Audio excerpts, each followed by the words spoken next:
हमारे नए कंपनी का काम लगभग पूरा हो गया था, इसलिए मैं उसे देखने रोज जाया करता था। मेरे घर से नए कंपनी की दूरी 8 किलोमीटर की थी। एक दिन मैं वहां काम देखने गया तो सामने रहने वाली भाभी मुझे अक्सर अपना दोनों संतरे दिखाकर पानी पिलाने के लिए बुलाती थी।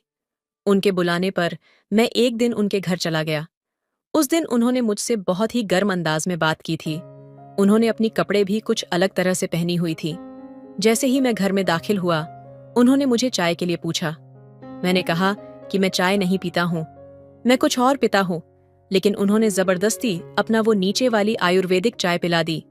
जब उन्होंने चाय दी तो मेरे पैंट के चैन पर हल्का सा हाथ फेर दिया।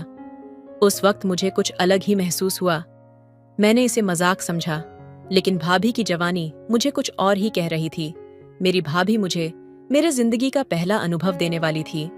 वह मैंने कभी सपने में भी नहीं सोचा था। तब उन्होंने कहा, तुम आज सही वक्त पर आए हो। आज घर पर कोई नहीं है। मैं तुम्हारी थोड़ी मदद चाहती हूँ। लेकिन मदद के बहाने भाभी मुझे अपने बेडरूम में ले गई और मेरा कमर पकड़कर बोली, आज मैं तुम्हें कुछ नया अनुभव देना चाहती हूँ। ऐसा कहते हुए उन्होंने मेरे साथ, दोस्तों, आपसे हाथ जोड़कर विनती है कि मेरे चैनल को जरूर सब्सक्राइब करें। तो चलिए जल्दी से कहानी सुनाते हैं। मेरा नाम अनुज है और मेरी उम्र 24 साल है। हमारी आर्थिक स्थिति बहुत अच्छी नहीं थी, लेकिन अपनी मेहनत के दम पर मैंने काफी पैसे कमाए थे। इसलिए मैंने अपने माता पिता को एक छोटे से घर से निकालकर एक बड़े बंगले में लाने का सपना देखा था। मैं एक नया कंपनी में काम करा रहा था। काम लगभग पूरा हो गया था, इसलिए मैं अक्सर वहां जाने लगा। एक दिन मैंने देखा कि सामने रहने वाली 35 साल की महिला मुझे लगातार देख रही थी। मैं अपने काम में व्यस्त था, लेकिन जब भी मेरी नजर पड़ती मुझे महसूस होता कि वो मुझे निहार रही है। एक दिन उसने इशारे से मुझे बुलाया। जब मैं उसके पास गया तो उसने कहा, क्यों साहब जी, हमारे नए पड़ोसी कब बनोगे? तुम्हारे कंपनी का काम कब तक पूरा होगा? इस तरह से हमारी जान पहचान हो गई। उसका नाम प्रिया था। मैंने उसे पहली बार भाभी कहकर बुलाया। प्रिया मुझे बार बार देखती रहती थी। हमारे घर के सामने ही उसका घर था, लेकिन वह बहुत साधारण था। उसका रहन सहन भी बहुत साधारण था। वह हमेशा साड़ी में रहती थी, क्योंकि हम भी कुछ दिनों बाद वहां रहने वाले थे। मैं उससे कभी कभी बातें किया करता था, क्योंकि वह हमारी पड़ोसी थी।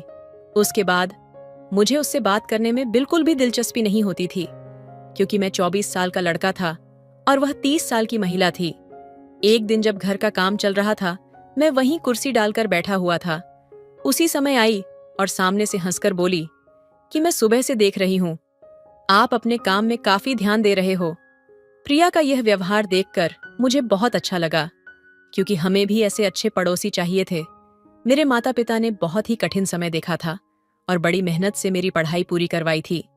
हमारे घर में माता पिता, मैं और मेरा छोटा भाई था। मेरा छोटा भाई 18 साल का था। हाल ही में मैंने उसका एडमिशन दूसरे शहर के कॉलेज में करवाया था। अब वह भी कॉलेज जाने लगा था। नए बंगले के काम के बारे में घर में किसी को जानकारी नहीं थी। जैसे ही मेरी पढ़ाई पूरी हुई, मैंने एक जगह नौकरी शुरू की और कुछ ही महीनों में नौकरी करते हुए मैंने अपना खुद का बिजनेस खड़ा किया। उस बिजनेस से कम समय में मुझे अच्छा मुनाफा हुआ और उसी के कारण मैं आज अपने बंगले का काम करवा सका। मैं अपने माता पिता के लिए बहुत खुश था और भाई की पढ़ाई भी अच्छी चल रही थी। बीच बीच में मैं उससे मिलने उसके हॉस्टल जाया करता था। एक दिन मैं अपना घर का काम देखकर और काम का अंदाजा लगाकर मैं वहां से निकलने लगा। तभी मैंने देखा कि प्रिया अपने घर के दरवाजे पर खड़ी होकर मेरी ओर देख रही थी। जब मेरी नजर उस पर पड़ी तो मुझे उसकी नजरों में कुछ अजीब सा महसूस हुआ, क्योंकि वह मुझे प्यार भरी एक अलग ही नजर से देख रही थी। तभी उसने मुझे उंगली उठाकर हिलाकर हाथ दिखाया। मैंने उसे बाएं कह दिया और वहां से निकल गया। प्रिया का यह व्यवहार मुझे समझ नहीं आ रहा था, क्योंकि हमारी इतनी पहचान भी नहीं थी। फिर भी जब भी मैं वहां जाता, वह मुझसे बात किए बिना नहीं रहती थी। हर बार वह मुझे चाय नाश्ते के लिए बुलाती, लेकिन मैं किसी न किसी बहाने से उसे टाल देता था। कुछ दिनों बाद जब मैं अपने नए घर को देखने जा रहा था, तब जोरदार बारिश शुरू हो गई। बारिश इतनी तेज थी कि मुझे गाड़ी के सामने कुछ भी नहीं दिखाई दे रहा था। धीरे धीरे मैं घर के पास पहुंचा। तब सामने का दृश्य देखकर मुझे बहुत बड़ा झटका लगा, क्योंकि बंगले की दीवार पानी में बह गई थी। निर्माण अभी कच्चा था, इसलिए बारिश का प्रहार उसे सहन नहीं हो पाया। हुए नुकसान को देखकर मैं बहुत निराश हो गया था। जोरदार बारिश के कारण वहां के मजदूर भी चले गए थे। तब मैं बंगले की आड़ में जाकर खड़ा हो गया। बारिश बहुत तेज हो रही थी, इसलिए मुझे वापस घर जाने के लिए बारिश कम होने का इंतजार करना पड़ा और मैं वहीं खड़ा रहा। काफी समय हो गया, लेकिन बारिश कम होने का नाम नहीं ले रही थी। ऐसी स्थिति में क्या करना है, ये मुझे समझ में नहीं आ रहा था। उस समय मैंने घर पर फोन लगाया, लेकिन नेटवर्क ना होने की वजह से फोन नहीं लग रहा था। कुछ समय इंतजार करने के बाद अचानक मैंने सामने देखा तो प्रिया मेरे सामने थी। प्रिया हाथ में छाता लेकर सामने से आ रही थी। शाम का समय था और बारिश की वजह से काफी अंधेरा हो गया था। प्रिया एक हाथ में छाता और दूसरे हाथ में टॉर्च लेकर धीरे धीरे मेरी ओर आ रही थी। तब टॉर्च की रोशनी में मैंने उसे देखा। उस हल्की रोशनी में प्रिया कुछ अलग ही दिख रही थी। उस समय उसने साड़ी नहीं पहनी थी, बल्कि मॉडर्न कपड़े पहने हुए थे। उसके होठों पर लाल रंग की लिपस्टिक थी। सोनिया का यह रूप मैंने पहले कभी नहीं देखा था। उसे देखकर मैं बस उसे निहारता ही रह गया। उसके पास जो छाता था वह उसके हिसाब से थोड़ा छोटा था, इसलिए उसका शरीर थोड़ा भीग गया था। उसका भीगा हुआ रूप देखकर मेरी नजरें उसके प्रति बदलती जा रही थीं। ऐसी खूबसूरत महिला मैंने पहले कभी नहीं देखी थी। तभी प्रिया मेरे पास आकर मेरा हाथ पकड़कर बिना कुछ कहे मुझे अपने घर की ओर ले जाने लगी। तब मैं बिना कुछ कहे बस उसके पीछे पीछे चलने लगा। वह आगे चल रही थी और मैं पीछे से उसका पिछवाड़ा निहार रहा था। मेरी नजरें उसकी अंदर की हर चीज पर जा रही थीं। मैंने कभी किसी महिला को इस तरह से नहीं देखा था। आज मुझे क्या हो रहा था पता नहीं। प्रिया का वह रूप और उसका रूप का साथ दे रही बारिश जोरदार तरीके से मेरे मन पर असर कर रही थी। मेरा दिल बेचैन होने लगा था। मैं खुद पर काबू नहीं रख पा रहा था। मेरे पूरे शरीर में गुदगुड़ी हो रही थी। ऐसा लग रहा था मानो मैं किस नशे में खो गया हूं। तभी प्रिया ने मुझे आवाज दी। उसकी आवाज सुनकर मुझे होश आया। उसने कहा, मोहन, तुम ऐसे इतनी बारिश में क्या कर रहे हो? इतनी तेज बारिश में इस तरह रुकना ठीक नहीं है। तब मैंने उससे कहा कि मैं बारिश का कम होने का इंतजार कर रहा था, क्योंकि मुझे घर जाने में बहुत देर हो गई है, लेकिन इतनी तेज बारिश की वजह से मैं यहां ही रुक गया। तब प्रिया ने कहा, मोहन, मैं तुम्हारी पड़ोसी हूं, तुम मेरी मदद ले सकते हो। पड़ोसी मुश्किल वक्त में काम नहीं आएंगे तो कब आएंगे? जब मैं मुस्कुराया तो उसने कहा कि यह घर अपना ही है, ऐसा ही समझो। उससे बात करते हुए मैं नजरें झुकाकर बात कर रहा था, लेकिन जब मैंने सर उठाकर उसकी तरफ देखा तो मुझे उसके सौंदर्य रूप को देखकर अंदर कुछ अलग ही महसूस हुआ। उसकी सुंदरता बहुत मनमोहक थी और वो मेरे दिल को बहुत पसंद आई। लेकिन मैंने खुद को संभाला, क्योंकि मुझे पता था कि प्रिया की शादी तो जरूर हो चुकी होगी। उस वक्त मैंने उससे कहा, आंटी, आपने मेरी मदद की, इसके लिए धन्यवाद। तब प्रिया ने कहा, मोहन, मुझे आंटी मत कहो। अभी अभी मेरी शादी हुई है। मेरे पति कुछ दिनों के लिए बाहर काम पर गए हैं, इसीलिए मैं यहाँ पर अकेली हूँ, और आगे से मुझे आंटी कहकर मत पुकारना। हमारे बीच उम्र का थोड़ा सा ही तो अंतर है। और हाँ, आगे कभी मदद की जरूरत हो तो मुझे जरूर आवाज देना। मैं भी तुम्हारी मदद करूंगी, और अगर मुझे कभी कुछ मदद चाहिए होगी तो तुम भी मेरी मदद करोगे ना? उस वक्त मैंने उसकी ओर देखा और हाँ में सर हिला दिया। मैं बारिश में थोड़ा भीग गया था और मुझे ठंड भी लग रही थी। मैं कांप रहा था। तभी प्रिया ने मेरा शर्ट उतारने की कोशिश की। उसके स्पर्श से मेरे शरीर में एक अजीब सी लहर दौड़ने लगी। मुझे वह अच्छा भी लग रहा था और विश्वास भी नहीं हो रहा था। मैं उस समय दुविधा में था, समझ नहीं पा रहा था कि क्या करूं। मुझे वह बातें अच्छी भी लग रही थीं और उसका का स्पर्श मेरे लिए नया था, इसलिए मैंने प्रिया को रोका। उसके व्यवहार के बारे में मैंने उससे बात की। तब उसने कहा, मोहन, बिल्कुल चिंता मत करो, तुम्हारा शर्ट पूरा गीला हो गया है, इसलिए तुम्हें ठंड लग रही है। मैं तुम्हें अपने पति का एक शर्ट लाकर दे देती हूँ, उसे पहन लेना। शर्ट लाकर देने तक तो ठीक था, लेकिन जब उसने मेरा शर्ट उतारने की कोशिश की तो मुझे थोड़ा अजीब लगा। मैंने उससे दूरी बनाते हुए 2 कदम पीछे हट गया।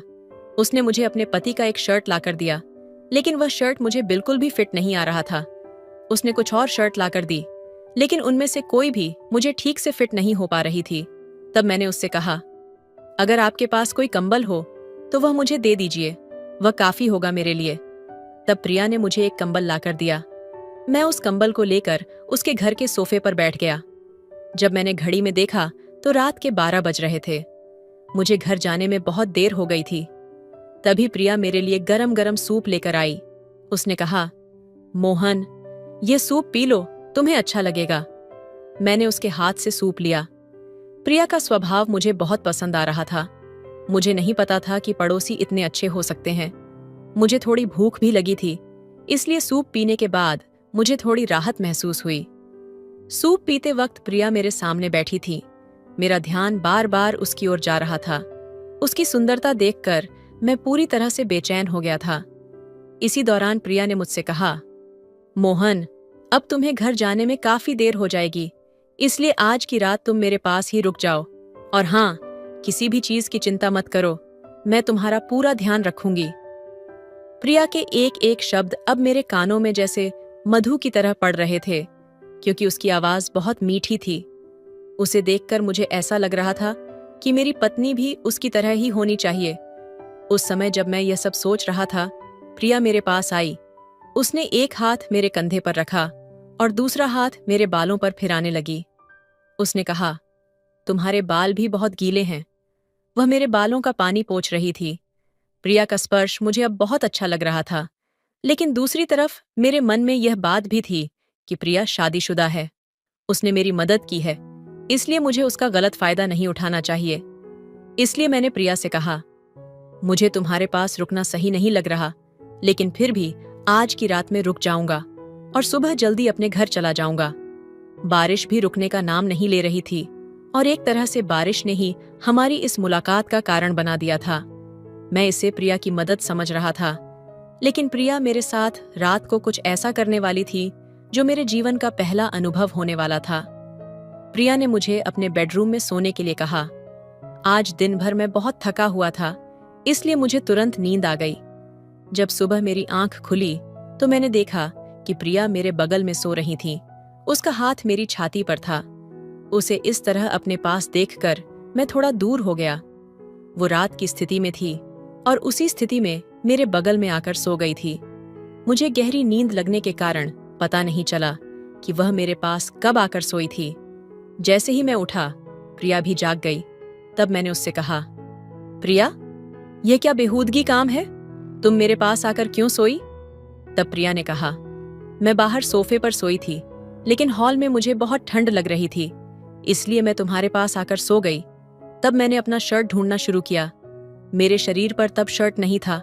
मुझे हॉल में मेरा शर्ट दिखाई दिया। मैं अपनी शर्ट पहनकर जल्दी से उसके घर से निकल गया और अपनी गाड़ी में बैठकर अपने घर पहुंचा। घर पहुंचकर मैंने अपने माता पिता से कहा कि रात को बारिश हो रही थी, इसलिए मैं हॉल में ही थोड़ा रुक गया था। नहाने के लिए जब मैं बाथरूम में गया और शर्ट उतारी तो मैंने आईने में जो देखा उसे देखकर मेरे पैरों तले जमीन खिसक गई। मैंने ध्यान से देखा तो मेरी छाती पर लिपस्टिक के निशान थे और मेरी पेंट भी थोड़ी ढीली थी। मुझे समझ नहीं आ रहा था कि प्रिया ने यह सब मेरे साथ कब किया। मेरे मन में ढेर सारे सवाल उठने लगे। मुझे लगा कि प्रिया ने मुझे जो सूप पिलाया था उसकी वजह से मुझे गहरी नींद आ गई थी और नींद में उसने मेरे साथ कुछ गलत किया, लेकिन मुझे कुछ भी महसूस नहीं हुआ क्योंकि मुझे नींद आ रही थी। पिछली रात उसके घर में जो रोमांचक माहौल बना था, उसने मुझे प्रिया के साथ बहुत कुछ करने की इच्छा पैदा कर दी थी, लेकिन वह शादीशुदा थी, इसलिए मैंने अपने मन पर काबू रखा और खुद को फिसलने नहीं दिया। लेकिन जो कुछ हुआ उससे साफ था कि प्रिया भी वही चाहती थी जो मेरे मन में था। उस दिन मैंने अपना सारा काम निपटा लिया और पूरा दिन मेरे मन में प्रिया की छवि घूमती रही। मेरे मन में बार बार पिछली रात वाली प्रिया की वह छवि आ रही थी, जिससे अब मेरे मन में जो इच्छा पैदा हुई थी उसे मैं प्रिया के सामने बोलने की सोच रहा था। उसके बर्ताव से भी मुझे ऐसा ही कुछ महसूस हो रहा था, क्योंकि जब से मैं घर के निर्माण का काम देख रहा था तब से ही उसकी नजर मुझ पर थी। यह तो मुझे साफ दिख रहा था। 2 दिन बाद मैं बंगले के पास पहुंचा तो देखा कि मजदूरों ने घर की दीवार फिर से पहले जैसी कर दी थी। 2 दिन से बारिश भी नहीं हुई थी। मेरी नजर प्रिया के घर की तरफ गई तो देखा कि उसके घर का दरवाज़ा बंद था। आमतौर पर जब मैं वहां जाता था तो वह बंगले के आसपास दिखती थी, लेकिन आज प्रिया कहीं नजर नहीं आ रही थी। मैंने इधर उधर देखा, लेकिन वह कहीं भी दिखाई नहीं दी। आखिरकार मैं उसके घर के दरवाजे के पास पहुंचा। मुझे अब उसे देखने की बेचैनी हो रही थी। जब मैं उसके घर के पास पहुंचा तो अंदर से कुछ मर्दों की आवाजें आ रही थीं। मुझे लगा कि उसके घर में कोई मेहमान आए होंगे, इसलिए मैंने वहां से लौटना ही बेहतर समझा और अपने बंगले की तरफ लौट आया। उसे देखने के लिए मेरी आंखें बेचैन हो रही थीं, क्योंकि उससे मुझे पहला अनुभव मिलने वाला था। उस दिन शाम तक मैंने प्रिया का इंतजार किया, लेकिन प्रिया घर से बाहर नहीं आई। तब मैं घर की ओर जाने लगा। रास्ते में मुझे मेरा भाई राजू मिला। उसे देखकर मैं हैरान हो गया, क्योंकि उस रास्ते पर राजू को देखना मेरे लिए बहुत ही हैरान करने वाली बात थी। मैंने उसके पास जाकर गाड़ी रोकी तो वह मुझे डरा हुआ नजर आया। मैंने उससे पूछा, राजू, तुम इस वक्त यहाँ क्या कर रहे हो? तुम्हें तो इस समय हॉस्टल में होना चाहिए था। तुम आ रहे हो, इसकी भी कोई खबर नहीं दी। तब राजू ने कहा, भैया, मैं आपको सब कुछ बताऊंगा, लेकिन पहले हमें घर चलने दो। मुझे बहुत भूख लगी है और कई दिनों से मुझे माँ के हाथ का खाना खाने की इच्छा हो रही है। राजू की बात सुनकर मैंने उसे गाड़ी में बिठाया और घर आकर उसने खाना खाया और तुरंत सो गया। उस रात भी मुझे नींद नहीं आ रही थी। मैं बार बार करवटें बदल रहा था। तभी अचानक राजू अपनी जगह से उठकर कहीं और जाने लगा। मैंने उसे आवाज दी, लेकिन उसने मेरी तरफ देखा तक नहीं। मुझे समझ आ गया कि वह नींद में चल रहा है। मैंने उसे पकड़कर वापस उसकी जगह सुला दिया। अगले दिन मैंने ठान लिया कि कुछ भी हो जाए, मैं प्रिया से मिलूंगा, क्योंकि उसे बिना मिले मुझे चैन नहीं मिल रहा था। मैं फिर से बंगले के पास पहुंचा और काम कितना हुआ यह देखने लगा। तभी अचानक प्रिया वहां आ गई। आज वह साधारण साड़ी में आई थी, लेकिन उसे देखकर मुझे पिछली रात की उसकी वही छवि दिख रही थी। आज साड़ी में सोनिया बहुत ही सुंदर लग रही थी, जिस तरह से वह उस रात मुझे दिख रही थी। मुझे प्रिया अब दिल से पसंद आने लगी थी। मैं उसके ख्यालों में डूबने ही वाला था कि तभी प्रिया बोलने लगी, मोहन, मुझे तुम्हारी थोड़ी मदद चाहिए। क्या तुम मेरे साथ चलोगे? प्रिया को किस चीज में मदद चाहिए? यह तो अब मुझे साफ दिखाई देने लगा था, इसलिए मैंने बिना कुछ सोचे उसे हाँ कह दिया। तब उसने कहा, हमें थोड़ा बाहर जाना है, तो तुम मेरे साथ चलो और हम लोग मेरी स्कूटी से वहां जाएंगे। मैं तैयार हो गया। कुछ देर बाद प्रिया तैयार होकर आई, और जब वह तैयार होकर आई तो मैं उसे देखता ही रह गया। मैं उसके साथ स्कूटी पर बैठा और हम निकल पड़े। कुछ समय बाद हम एक चौल के पास पहुंच गए। वह चौल काफी बड़ी लग रही थी। मैंने प्रिया से पूछा, प्रिया, तुम मुझे कहाँ लेकर आई हो? तब प्रिया ने कहा, मेरे घर के पास मेरी थोड़ी इज्जत है, इसलिए मैं तुम्हें यहाँ लेकर आई हूँ। यहाँ मेरी एक सहेली का कमरा है। प्रिया मुझे कमरे पर ले जाने वाली थी, यानी आज मेरे मन में जो इच्छा थी वह 100% पूरी होने वाली थी। यही सब सोचकर मैं उसके पीछे चल पड़ा। स्कूटी से उतरकर प्रिया चलने लगी और मैं उसके पीछे जा रहा था। चौल के एक कोने में एक कमरा था। प्रिया उस कमरे में गई और मैं भी अंदर चला गया। कमरे में देखा तो वहां एक बिस्तर था और उसके बगल में एक पानी का मटका रखा था। तब प्रिया बिस्तर पर जाकर बैठ गई। कमरे की हालत देखकर मुझे लग रहा था कि वहां बहुत अंधेरा और शांति थी, लेकिन मेरा पूरा ध्यान एक ही चीज पर था और मैं उसे जल्द से जल्द अनुभव करना चाहता था। मैं बिस्तर पर बैठ गया। अगले ही कुछ पलों में कमरे में 4 हट्ट-कट्टे लोग आ गए। उन्हें देखकर मैं थोड़ा असमंजस में पड़ गया कि यहाँ क्या हो रहा है।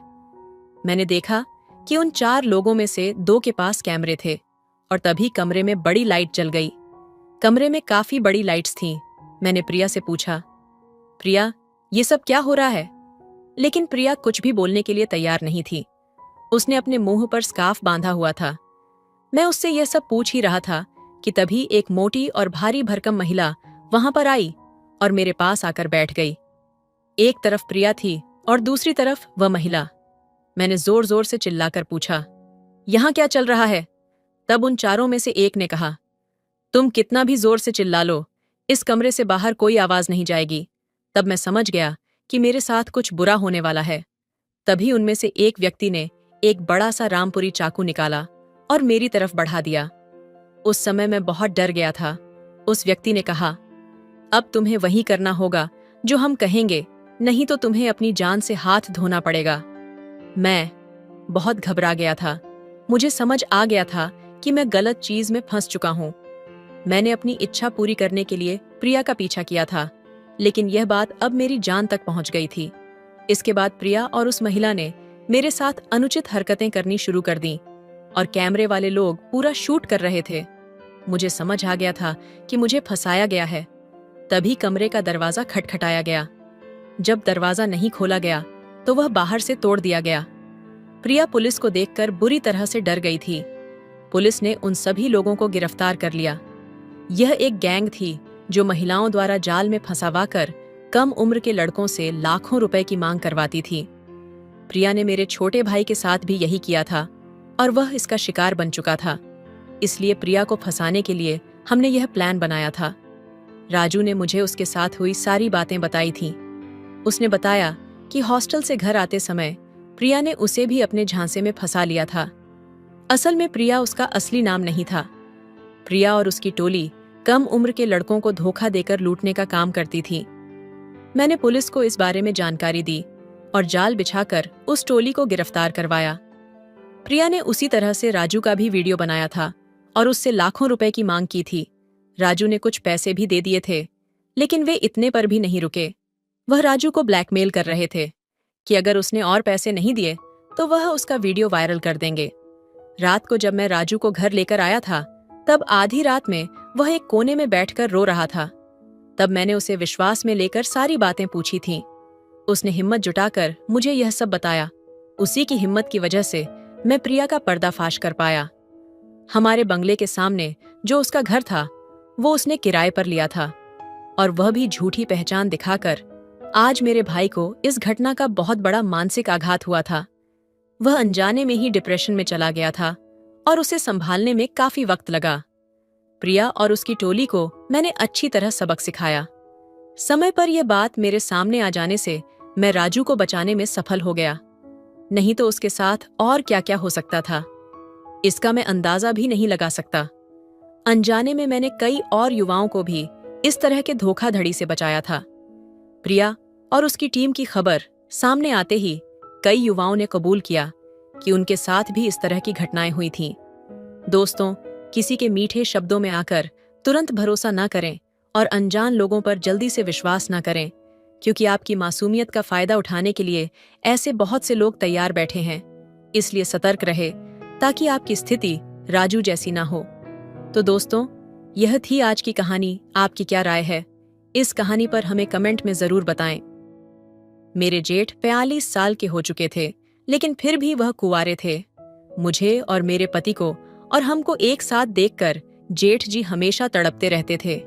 जब भी मेरा पति कहीं बाहर जाता तो मौका पाकर भाई साहब मुझे अपने कमरे में बुला लेते या फिर देर रात तक मेरे कमरे में आ जाते।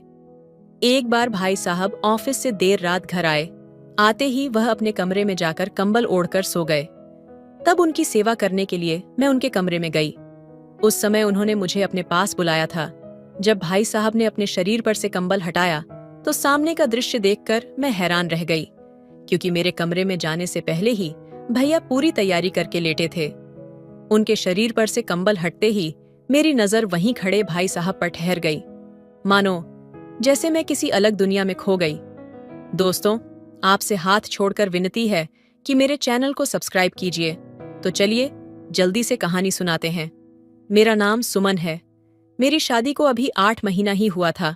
उस पूरे 8 महीने में जो भी चीज मैं अपने पति से मांगती थी, वह मुझे लाने से पहले कहता था कि भाई साहब से पूछ कर लाता हूँ, भाई साहब से पैसे लेता हूँ।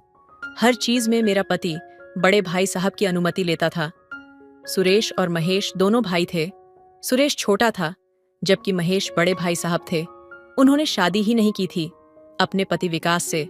मैंने भाई साहब की शादी ना करने का कारण पूछा, तब वो बोले, अब तक मुझे भी इसका कारण समझ में नहीं आया है। भाई साहब को शादी करने की इच्छा नहीं थी, इसलिए माँ ने मेरी शादी करा दी। भाई साहब अब 45 साल के हो चुके थे। धीरे धीरे मुझे समझ में आने लगा था कि मेरे ससुराल की पूरी संपत्ति भाई साहब की ही है। उन्होंने खुद अपनी कंपनी स्थापित की थी। मेरा पति अपने भाई की कंपनी में काम करता था। सीधे शब्दों में तो वह भाई की कंपनी संभालता था। हमारा रहने वाला बंगला भी भैया ने ही बनवाया था। घर में दोनों भाई मिलकर रहते थे। सासू माँ तो मुझसे कहती थी, अब तुम घर में आई हो तो तुम्हें ये जिम्मेदारी संभालनी होगी कि घर का माहौल हमेशा खुशहाल और सौहार्दपूर्ण बना रहे। सासू माँ की बातों से मुझे यह आभास होने लगा कि भैया ने अपने जीवन को पूरी तरह से परिवार के लिए समर्पित कर दिया था। उन्होंने अपने सपनों और इच्छाओं को कहीं पीछे छोड़ दिया था, सिर्फ इसलिए कि छोटे भाई और पूरे परिवार का भविष्य सुरक्षित रहे। भाई साहब की आंखों में अक्सर एक अजीब सी चमक और दर्द का मेल देखा करती थी। वह हमेशा हंसते मुस्कुराते रहते थे, मगर उनकी मुस्कान के पीछे एक न बुझने वाला सूनापन छिपा होता था। एक दिन जब मैं चाय लेकर उनके कमरे में गई तो देखा कि वे एक पुरानी तस्वीर को हाथ में लिए बैठे थे। तस्वीर में वे एक लड़की के साथ मुस्कुरा रहे थे। उस लड़की की आंखों में सपने और चेहरे पर एक अद्वितीय चमक थी। मैंने साहस जुटाकर पूछा, भाई साहब, ये कौन है? कुछ क्षण के लिए कमरे में खामोशी छा गई। उन्होंने गहरी सांस ली और कहा, यह अनामिका है, मेरे अतीत की सबसे खूबसूरत कहानी। उनकी आवाज में दर्द और प्यार का एक अनोखा मिश्रण था। मुझे समझ में आने लगा कि भाई साहब ने अपना दिल कभी किसी को सौंपा था, पर किसी कारणवश वह प्रेम कहानी अधूरी रह गई। क्या आप मुझे उसकी कहानी सुनाएंगे? मैंने धीरे से पूछा। वे मेरी ओर देखकर हल्की मुस्कान के साथ बोले, क्यों नहीं, शायद अब समय आ गया है कि कोई तो मेरी इस कहानी का हिस्सा बने। फिर उन्होंने एक लंबी सांस ली और अपनी आंखों में अतीत की यादें संजोते हुए कहानियों के पन्ने पलटने लगे। भाई साहब ने अतीत के पन्नों को पलटते हुए अपनी आंखों में एक चमक और दर्द के साथ कहा, अनामिका मेरे कॉलेज के दिनों की साथी थी। वो मेरे जीवन की पहली और आखिरी मोहब्बत थी। उसकी हंसी से ऐसा लगता था जैसे किसी झरने की आवाज गूंज रही हो। उसकी बातें, उसकी मासूमियत और उसका हर पल को खुलकर जीना मुझे मोहब्बत में बांधता चला गया। मैंने देखा उनकी आंखें धीरे धीरे नम होने लगी थीं। उन्होंने बात जारी रखी, हम दोनों ने सपने देखे थे, एक साथ घर बसाने के, अपने परिवार के संग एक खुशहाल जीवन बिताने के, लेकिन नियति को शायद कुछ और ही मंजूर था। अनामिका के पिता की अचानक मृत्यु हो गई और उनका परिवार कर्ज में डूब गया। उसे मजबूरन अपने परिवार के लिए एक अमीर व्यापारी से शादी करनी पड़ी। वो मुझसे मिलने आई थी आखिरी बार। उसकी आंखों में सिर्फ एक ही सवाल था, क्या मैं अपने परिवार के लिए अपनी मोहब्बत कुर्बान कर दूं? मैंने उसका जवाब नहीं दिया, बस उसकी आंखों में ताकता रहा। वो समझ गई और उसने अपनी जिम्मेदारी चुनी। भाई साहब की आवाज भर्रा गई। वे चुप हो गए और फिर बोले, उस दिन के बाद मैं अपनी मोहब्बत को भुला नहीं पाया। मैंने खुद को काम में डुबो दिया, अपना सब कुछ अपने परिवार और तुम्हारे पति की सफलता के लिए झोंक दिया। शायद इसी वजह से मैंने कभी शादी नहीं की, क्योंकि मेरा दिल तो उसी दिन अनामिका के साथ चला गया था। कमरे में एक गहरी खामोशी छा गई थी। मेरे दिल में भाई साहब के लिए सम्मान और भी बढ़ गया। उनकी त्याग और मोहब्बत की कहानी ने मेरे हृदय को छू लिया। मुझे समझ में आ गया कि उनके हर हंसी के पीछे एक दर्द छिपा था, एक अधूरी कहानी जिसने उन्हें कभी खुद के लिए जीने नहीं दिया। मैंने उनके कंधे पर हाथ रखा और कहा, भाई साहब, आपकी कहानी अधूरी नहीं है। ये प्रेम का वो अध्याय है जिसने आपके व्यक्तित्व को इतना महान बना दिया। आप आज भी उसी प्यार के साथ जी रहे हैं और यही आपकी सच्ची ताकत है। उन्होंने मेरी ओर देखा और हल्की मुस्कान के साथ बोले, शायद तुम ठीक कह रही हो, लेकिन अनामिका की यादें मेरे जीवन का वो हिस्सा हैं जिन्हें मैं कभी नहीं छोड़ सकता। वो मेरे दिल का एक अटूट हिस्सा है। उस रात पहली बार मैंने महसूस किया कि भाई साहब के चेहरे पर शांति और सुकून की झलक थी। शायद उन्होंने आज अपनी कहानी साझा कर दिल का बोझ हल्का कर लिया था। उस रात के बाद भाई साहब और मेरी बातचीत का एक नया सिलसिला शुरू हो गया। वे अपने अतीत की बातें मुझसे साझा करते और मैं उनके अनुभवों को सुनते हुए उन्हें समझने की कोशिश करती। उनके शब्दों में एक गहराई थी, एक ऐसा दर्द और प्यार जो कभी पूरी तरह से खत्म नहीं हुआ। एक शाम जब सर्दियों की ठंडी हवा हमारे बंगले के खुले आंगन में बह रही थी, मैं और भाई साहब चाय पीते हुए चुपचाप बैठे थे। उनकी नजरें कहीं दूर आसमान की ओर देख रही थीं। ऐसा लगता था जैसे वे अनामिका की यादों में खोए हुए थे। मैंने उनकी खामोशी तोड़ने की कोशिश करते हुए कहा, भाई साहब, क्या आपको कभी लगता है कि प्यार दोबारा हो सकता है? वे मुस्कुराए। एक हल्की सी चमक उनकी आंखों में आई। प्यार तो हर इंसान के जीवन में एक ही बार पूरी शिद्दत से होता है, लेकिन हाँ, शायद रिश्तों का रूप बदल सकता है, भावनाएं नए तरीके से उजागर हो सकती हैं। उनकी आवाज में एक गर्मजोशी और संवेदनशीलता थी जो सीधे दिल को छू गई। मेरे मन में अनायास ही एक सवाल उभर आया, क्या आपने कभी सोचा कि अनामिका ने भी आपको भुलाया होगा? भाई साहब ने थोड़ी देर चुप रहकर जवाब दिया, शायद उसने कोशिश की होगी, पर कुछ प्रेम ऐसे होते हैं जो दिलों में बिना शब्दों के ही बसे रहते हैं, और मुझे लगता है कि हम दोनों ने उन अनकहे शब्दों को अपने अपने तरीकों से जिया है। हमारी बातें अब अधिक गहरी हो चली थीं। उनके शब्दों में जो दर्द और प्रेम की मिली-जुली भावना थी, वह मेरे मन को भिगो रही थी। मैंने महसूस किया कि उनके प्रति मेरा सम्मान अब एक अनकहे भाव से जुड़ गया था, जो मेरे और उनके बीच एक अदृश्य डोर की तरह था। अचानक भाई साहब ने मेरी ओर देखा। उनकी आंखों में एक नर्म मुस्कान थी। तुम बहुत संवेदनशील हो, ये घर तुम्हारे कारण आज और भी जीवंत है। मैंने हौले से कहा, आपकी बातें सुनकर मैंने भी सीखा है कि प्यार में सिर्फ पाने की चाह नहीं होती, कभी कभी उसका एहसास ही सब कुछ होता है।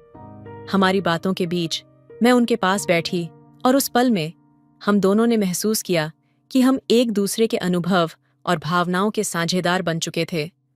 ये रिश्ता मर्यादा में रहते हुए भी एक अनकही नजदीकी और विश्वास की डोर से बंध चुका था। भाई साहब ने धीरे से कहा, जीवन में कुछ कहानियां उस रात के बाद भाई साहब और मेरी बातचीत का एक नया सिलसिला शुरू हो गया। वे अपने अतीत की बातें मुझसे साझा करते और मैं उनके अनुभवों को सुनते हुए उन्हें समझने की कोशिश करती। उनके शब्दों में एक गहराई थी, एक ऐसा दर्द और प्यार जो कभी पूरी तरह से खत्म नहीं हुआ। एक शाम, जब सर्दियों की ठंडी हवा हमारे बंगले के खुले आंगन में बह रही थी, मैं और भाई साहब चाय पीते हुए चुपचाप बैठे थे। उनकी नजरें कहीं दूर आसमान की ओर देख रही थीं। ऐसा लगता था जैसे वे अनामिका की यादों में खोए हुए थे। मैंने उनकी खामोशी तोड़ने की कोशिश करते हुए कहा, भाई साहब, क्या आपको कभी लगता है कि प्यार दोबारा हो सकता है? वे मुस्कुराए। एक हल्की सी चमक उनकी आंखों में आई। प्यार तो हर इंसान के जीवन में एक ही बार पूरी शिद्दत से होता है, लेकिन हाँ, शायद रिश्तों का रूप बदल सकता है, भावनाएं नए तरीके से उजागर हो सकती हैं। उनकी आवाज में एक गर्मजोशी और संवेदनशीलता थी जो सीधे दिल को छू गई। मेरे मन में अनायास ही एक सवाल उभर आया, क्या आपने कभी सोचा कि अनामिका ने भी आपको भुलाया होगा? भाई साहब ने थोड़ी देर चुप रहकर जवाब दिया, शायद उसने कोशिश की होगी, पर कुछ प्रेम ऐसे होते हैं जो दिलों में बिना शब्दों के ही बसे रहते हैं, और मुझे लगता है कि हम दोनों ने उन अनकहे शब्दों को अपने अपने तरीकों से जिया है। हमारी बातें अब अधिक गहरी हो चली थीं। उनके शब्दों में जो दर्द और प्रेम की मिली-जुली भावना थी, वह मेरे मन को भिगो रही थी। मैंने महसूस किया कि उनके प्रति मेरा सम्मान अब एक अनकहे भाव से जुड़ गया था, जो मेरे और उनके बीच एक अदृश्य डोर की तरह था। अचानक भाई साहब ने मेरी ओर देखा। उनकी आंखों में एक नर्म मुस्कान थी। तुम बहुत संवेदनशील हो, ये घर तुम्हारे कारण आज और भी जीवंत है। मैंने हौले से कहा, आपकी बातें सुनकर मैंने भी सीखा है कि प्यार में सिर्फ पाने की चाह नहीं होती, कभी कभी उसका एहसास ही सब कुछ होता है। हमारी बातों के बीच मैं उनके पास बैठी, और उस पल में हम दोनों ने महसूस किया कि हम एक दूसरे के अनुभव और भावनाओं के साझेदार बन चुके थे। ये रिश्ता मर्यादा में रहते हुए भी एक अनकही नजदीकी और विश्वास की डोर से बंध चुका था। भाई साहब ने धीरे से कहा, जीवन में कुछ कहानियां पूरी नहीं होती, पर उनकी यादें हमेशा जिंदा रहती हैं। यही यादें हमें सिखाती हैं कि कैसे जिया जाए, कैसे दूसरों के लिए त्याग किया जाए, और शायद यही कारण है कि आज मैं तुम्हें इस तरह देखता हूँ जैसे अपने परिवार की सबसे अनमोल कड़ी। उस रात मैंने पहली बार देखा कि भाई साहब के चेहरे पर एक अलग ही सुकून था। उनका दर्द कम हुआ था, जैसे किसी ने उनके दिल की सबसे गहरी परतों को छू लिया हो। हमारे बीच एक ऐसा रिश्ता पनप चुका था जिसमें प्रेम, सम्मान और एक अनकहा वादा था, साथ निभाने का। चाहे वह किसी भी रूप में हो, पूरी नहीं होती, पर उनकी यादें हमेशा जिंदा रहती हैं। यही यादें हमें सिखाती हैं कि कैसे जिया जाए, कैसे दूसरों के लिए त्याग किया जाए। और शायद यही कारण है कि आज मैं तुम्हें इस तरह देखता हूँ, जैसे अपने परिवार की सबसे अनमोल कड़ी। उस रात मैंने पहली बार देखा कि भाई साहब के चेहरे पर एक अलग ही सुकून था। उनका दर्द कम हुआ था, जैसे किसी ने उनके दिल की सबसे गहरी परतों को छू लिया हो। हमारे बीच एक ऐसा रिश्ता पनप चुका था जिसमें प्रेम, सम्मान और एक अनकहा वादा था, साथ निभाने का, चाहे वह किसी भी रूप में हो। दोस्तों, आपको यह कहानी कैसी लगी? कमेंट करके जरूर बताइए।